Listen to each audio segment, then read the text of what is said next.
Finale ಟಾಸ್ಕ್ನಲ್ಲಿ ಇದೀಗ ಹನುಮಂತನಿಗೆ ಗಾಯ ಆಗಿದೆ. ಏನಾಯಿತು ನೋಡ್ಕೊಂಬರೋಣ ಬನ್ನಿ ವೀಕ್ಷಕರೇ. ಈ ಒಂದು ವಿಡಿಯೋವನ್ನು ನೋಡ್ಕೊಂಬರೋಣ. ಈ ವಿಡಿಯೋ ನೋಡ್ಕೊಂಬಂದು ನೀವು ನಮ್ಮ ಚಾನಲ್ಗೆ ಸಬ್ಸ್ಕ್ರೈಬ್ ಆಗಿಲ್ಲ ಅಂದರೆ ಈ ಕೂಡಲೇ ಸಬ್ಸ್ಕ್ರೈಬ್ ಆಗಿ, ಹಾಗೆ ಪಕ್ಕದ ಬೆಲ್ ಐಕನ್ ಕ್ಲಿಕ್ ಮಾಡ್ಕೊಳ್ಳಿ ವೀಕ್ಷಕರೇ. ಸ್ನೇಹಿತರೆ, ಬಿಗ್ ಬಾಸ್ ಮನೆಯಲ್ಲಿ ಈ ವಾರದ ಕ್ಯಾಪ್ಟನ್ ಆಗಿ ರಜತ್ ಕಿಶನ್ ಅವರು ಆಯ್ಕೆಯಾಗಿದ್ದಾರೆ. ಈ ಒಂದು ಬಿಗ್ ಬಾಸ್ ಟಾಸ್ಕ್ನಲ್ಲಿ ಗೆದ್ದು ಕ್ಯಾಪ್ಟನ್ ಆಗಿರುವಂಥ ರಜತ್ಗೆ ಇದೀಗ ಬಿಗ್ ಬಾಸ್ ಒಂದು ಹೊಸ ಆದೇಶವನ್ನು ಕೊಟ್ಟಿದೆ. ಫಿನಾಲೆ ಟಿಕೆಟ್ ಟು ಹೋಮ್ ಅನ್ನುವ ಒಂದು ಟಾಸ್ಕ್ ಕೊಟ್ಟಿದ್ರು. ಆ ಟಾಸ್ಕ್ನಲ್ಲಿ ಹನುಮಂತು, ಗೌತಮಿ ಜಾಧವ್, ಮೋಕ್ಷಿತಾ ಹಾಗೆ ಚೈತ್ರಾ ಕುಂದಾಪುರ ಇಷ್ಟು ಜನ ಬಿಗ್ ಬಾಸ್ನಲ್ಲಿ ಆಟವನ್ನು ಟಾಸ್ಕ್ ಆಡಲು ಆಯ್ಕೆಯಾಗಿರ್ತಾರೆ.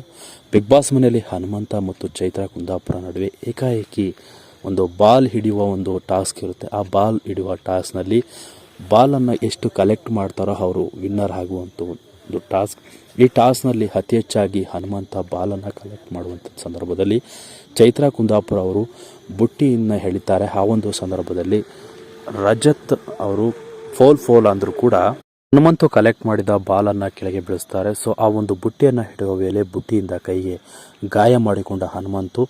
ಸೊ ಇದು ಬಿಗ್ ಬಾಸ್ ಮನೆಯಲ್ಲಿ ಟಾಸ್ಕ್ ವೇಳೆ ನಡೆದಿರುವಂತಹ ಘಟನೆ. ಸೊ ಏಕಾಏಕಿ ಇವರಿಬ್ಬರ ನಡುವೆ ಎಳೆದಾಡಿಕೊಂಡು ಜಗಳವನ್ನು ಆಡಿದ್ದಾರೆ. ಬುಟ್ಟಿಯನ್ನು ಎಳ್ಕೊಂಡು ಹೋಗಿದ್ದಾರೆ ಹನುಮಂತು. ಸೊ ಹನುಮಂತು ಹಾಗೆ ಚೈತ್ರಾ ಕುಂದಾಪುರ ನಡುವೆ ಟಾಸ್ಕ್ನಲ್ಲಿ ಭಾಳ ಕಾಮಿಡಿ ಕೂಡ ಇತ್ತು. ಆದರೆ ಬಿಗ್ ಬಾಸ್ ಮನೆಯಲ್ಲಿ ಗಾಯವನ್ನು ಮಾಡಿಕೊಂಡಂಥ ಹನುಮಂತ ಭಾಳ ಎಂಟರ್ಟೈನ್ಮೆಂಟ್ ಕೂಡ ಮಾಡಿಕೊಟ್ಟಿದ್ದಾರೆ ಬಿಗ್ ಬಾಸ್ ಮನೆಯಲ್ಲಿ. ಟಿಕೆಟು ಒಂದು ಫಿನಾಲೆ ಟಾಸ್ಕ್ನಲ್ಲಿ ಈ ರೀತಿಯಾಗಿ ಒಂದು ನೋವನ್ನು ಅನುಭವಿಸಿದ್ರಂಥ ಹನುಮಂತು. ಸೊ ಏಕಾಏಕಿ ಹಾಗೆ ಅದಾದ ಮೇಲೆ ಭವ್ಯಗೌಡ ಅವರು ಹನುಮಂತ ಅವ್ರನ್ನ ಬಾಲನ್ನು ಬುಟ್ಟಿ ಒಳಗಿದ್ದಂತಹ ಬಾಲನ್ನು ಕೆಳಗೆ ಎಳೆಯುವಾಗ ಹನುಮಂತನ ಕೈಗೆ ಹೊಡೆದಿದ್ದಾರೆ. ಸೊ ಇದು ನಿಜಕ್ಕೂ ಮಾಡಿದಂಥ ಒಂದು ಟಾಸ್ಕ್ನಲ್ಲಿ ಉಲ್ಲಂಘನೆ ಮಾಡಿದ್ದಾರೆ ಭವ್ಯಗೌಡ. ಸೊ ಇದನ್ನ ಬಗ್ಗೆ ಯಾರೂ ಕೂಡ ಪ್ರಶ್ನೆಯನ್ನು ಮಾಡಿರಲಿಲ್ಲ.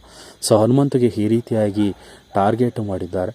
ಸೊ ಬಿಗ್ ಬಾಸ್ ಮನೆಯಲ್ಲಿ ಹನುಮಂತು ಗೆಲ್ಲಲು ಸಾಧ್ಯ ಆಗದೆ ಹನುಮಂತು ಟಾಸ್ಕ್ನಲ್ಲಿ ಸೋತಿರುವುದು. ಸೊ ಈ ವಿಡಿಯೋ ಬೆಳಕಿಗೆ ಬಂದಿದೆ ವೀಕ್ಷಕರೇ. ಇದರ ಬಗ್ಗೆ ನಿಮ್ಮ ಅನಿಸಿಕೆಗಳನ್ನು ತಿಳಿಸಿ ಅಂತ ಹೇಳ್ತಾ ಈ ವಿಡಿಯೋನ ಮುಗಿಸ್ತಾ ಇದ್ದೀನಿ ವೀಕ್ಷಕರೇ. Thank you.